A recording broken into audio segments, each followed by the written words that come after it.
जय जय शिवधारा, जय जय शिवधारा। इंसान का जन्म ही किसी न किसी इच्छा, तृष्णा या पिछले जन्म की वासना के कारण ही हुआ है। अधूरे इस दुनिया से गए थे, जिसकी पूर्णता के लिए फिर से हमें यह अवसर मिला। और एक दृष्टि से ये भी मान सकते हैं, परमात्मा अति दयालु है। उन इच्छाओं को, वासनाओं को, तृष्णाओं को पूरा करने के लिए हम सबको जन्म दिया है। जैसे सूअर की योनि किसको मिलती है? जिनको पिछले जन्म में ज्यादा बच्चे जन्म देने की भावना थी, मुझे बच्चे ज्यादा हों। सर्प की योनि किसको मिलती है? जिनका अंत समय में प्राण छूटे थे, पैसे को याद करते करते। जिनको अपनी प्रॉपर्टी के लिए भाव है, ये मेरी बिल्डिंग है, घर है, मकान है, फैक्ट्री है, तो उनको प्रेत की योनि मिलती। भैया रहो, तुम्हें सुख लेना है ना इसका, प्रॉपर्टी का, तो प्रेत आग के उन्हीं जगहों पर बसते हैं और कहीं कहीं तो उसी ही जगह में भी आके वास करते हैं।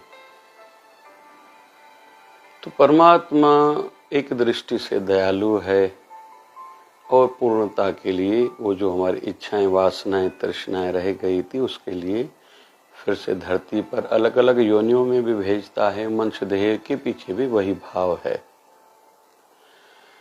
और दूसरी योनियां इंसान को छोड़ के जितनी भी हैं, उसमें धरती पर जितनी योनियां हैं, जड़ है या चेतन है, मतलब वृक्ष है, पहाड़ है आदि, पशु हैं, जितने प्रकार के भी जानवर हैं, जो भी हैं, और देवता भी, ये भोग योनि है। इनको केवल भुगतना है जो उन्होंने किया था। लेकिन इंसान एक भोग योनि भी है, भोगने के लिए आए हैं। जो भी पिछला खाता था, हमारा अकाउंट था, उसको पूरे करने के लिए भी आए हैं। फिर पॉजिटिव भी, नेगेटिव भी, जो सुख के रूप में सामने आया है या दुख के रूप में आया है, ये पिछले जन्मों के कर्मों के आधार पर ही परमात्मा न्याय करता है। किसी को अमीर घर में जन्म है, पिछले जन्म में दान किया होगा, जन्मते ही इतना सुख है। किसी का दरिद्र परिवार में जन्म है, जन्म से कोई सुख नहीं, पिछले जन्म में दान नहीं किया होगा। किसी को स्वास्थ्य बढ़िया मिली है, मतलब उसने पिछले जन्म में कुछ सेवा कार्य शरीर से किए होंगे। किसी को शरीर को के जन्म से रोग लगे हैं या बाद में लगे हैं, मतलब उसने शरीर से पिछले जन्म में पाप किया होगा। किसी को बुद्धि श्रेष्ठ मिली है, कुछ भी पढ़ते हैं, सुनते हैं, याद हो जाता है, सलाह बढ़िया दे देते हैं, मतलब उन्होंने पिछले जन्म में बुद्धि का सदुपयोग किया था। कोई कोई कम बुद्धि वाले, मंद बुद्धि, बेचारे पागल, ना समझ जन्मते हैं, जिन्होंने बुद्धि का सदुपयोग पिछले जन्म में नहीं किया या दुरुपयोग किया था। इस क्रम से परमात्मा की लीला चल रही है। तो इंसान कर्म भोग योनि है, लेकिन इंसान कर्म योनि भी है। नए सिरे से निर्माण कर सकता है, यहां तक कि पिछले जन्मों के दंड को कम कर सकता है और पिछले जन्मों के कर्मों को बढ़ा सकता है, मतलब पुण्य कर्मों को। जैसे पुण्य कर्म मिला, किसी अच्छे घर में जन्म मिला, लेकिन उसने बहुत अच्छा कर्म किया, वो इंसान से देवता, देवता से भगवान तक बन सकता है एक ही जन्म में। उदाहरण ले लेते हैं हम सब। कई महाराष्ट्र के कई ऐसे संत हैं। एकनाथ जी महाराज अपने गुरु सेवा में इतनी निष्ठा रखते थे, घर परिवार की ओर ध्यान नहीं था, यहाँ तक कि भगवान ठाकुर लड्डू गोपाल के रूप में आके उनके घर के बर्तन तक धोते थे। संत नामदेव जी महाराज का प्रसाद आके पाते थे अपने हाथों से। संत जनाबाई के घर आके साथ में बैठते थे, वो कहती थी चक्की चलाओ तो बात करूंगी। ऐसे गोस्वामी तुलसीदास जी महाराज को प्रभु श्री राम के बार बार दर्शन होते थे। और यहाँ तक भी मान्यता है उनको, जो उन्होंने रामचरितमानस लिखा है, सब एक सिनेमा की भांति, पिक्चर की भांति सामने दिखाई दे रहा था, तो वो लिखते गए थे। एक मान्यता ये भी है गोस्वामी तुलसीदास जी महाराज के लिए। तो कुल मिला के भोग योनि मतलब उनका पुण्य था, पिछले जन्म में कुछ अच्छा मिला, लेकिन उन्होंने बढ़ाया, खुद को ऊपर उठाया और अजर अमर हो गए। फिर वो संसारी पथ पे, कोई आध्यात्मिक पथ पे, कुछ लोग तो दोनों पथ पे आदर्श जीवन जी गए। संसार में भी उनका नाम है, आध्यात्मिक सिद्धि भी प्राप्त कर ली। स्वामी रामकृष्ण परमहंस से काली माता बात करती थी मूर्ति से, और मूर्ति तो आज तक वही है कलकत्ता में, और लोग रोज दर्शन पाके आते हैं, हम भी दर्शन पाके आए हैं। लेकिन उन पर जो कृपा थी वो दूसरों पर नहीं है। कहीं तो भी कुछ अंतर हुआ होगा, रहा होगा। तो इंसान है भोग योनि। कुछ लोग अच्छा मिलने पर बहुत पाप करते हैं। रावण ने तपस्या की, कुंभकर्ण ने तपस्या की थी, हिरण्यकश्यप ने तपस्या की थी, हिरण्याक्ष ने तपस्या की थी।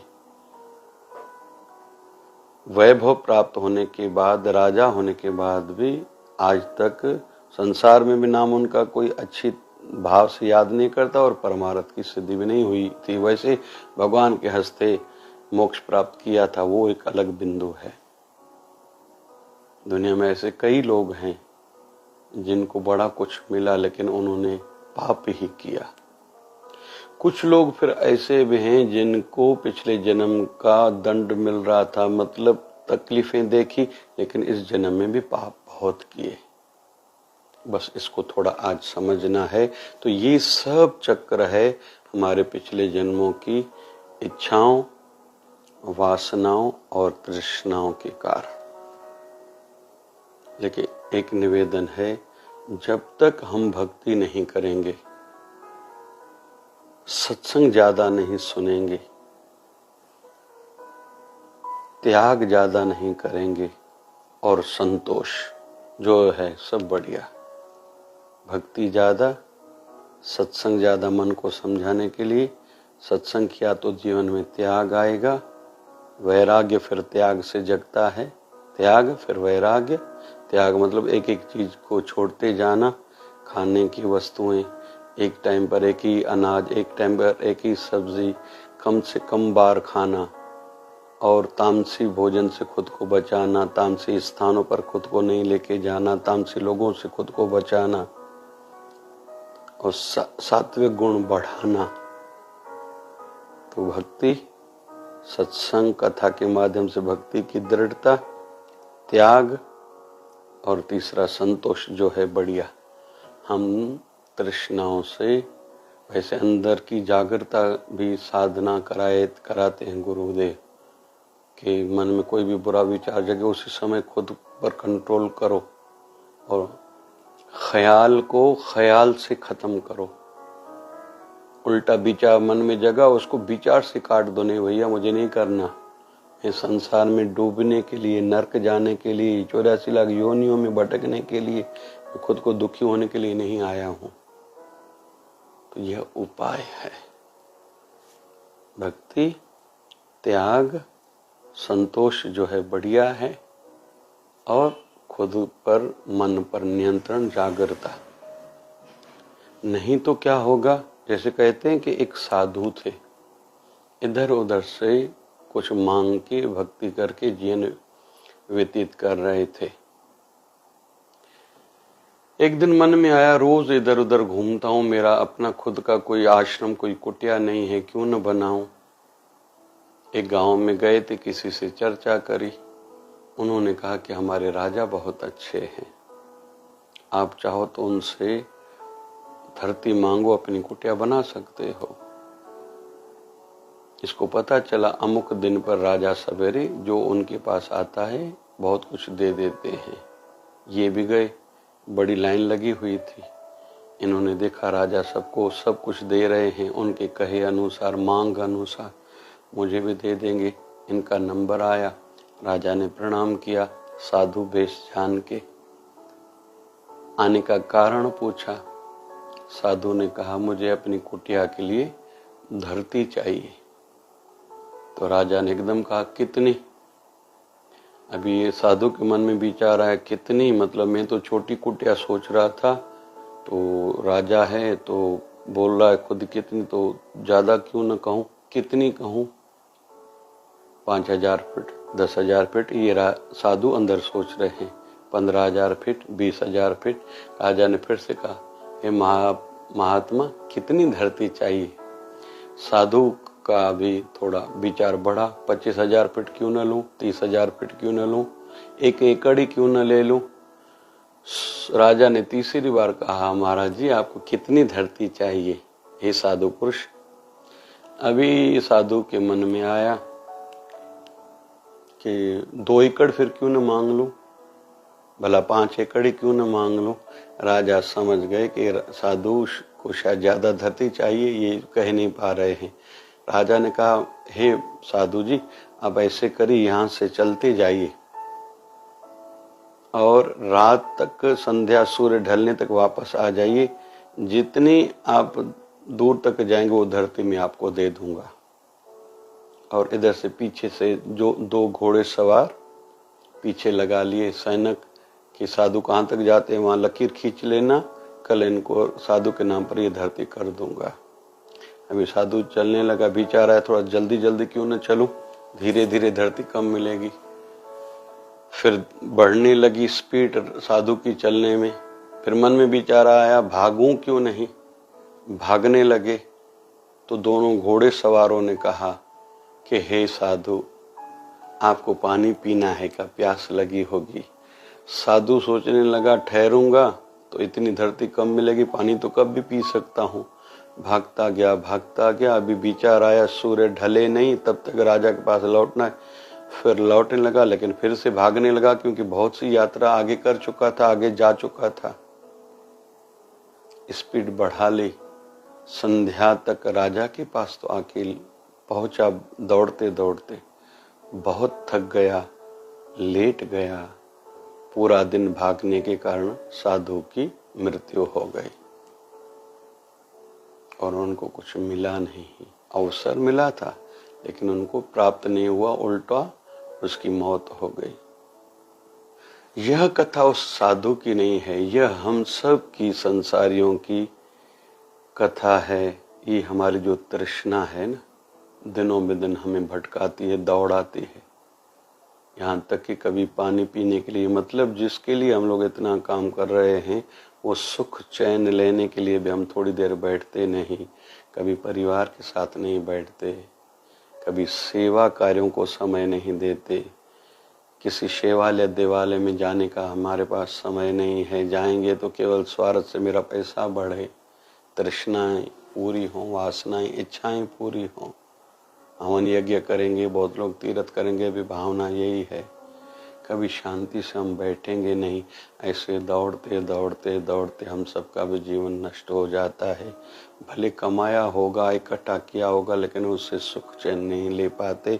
अगर थोड़ा लेके उससे सुख लेने की भावना रखें तो शेष जीवन हम आनंद से जी सकते हैं।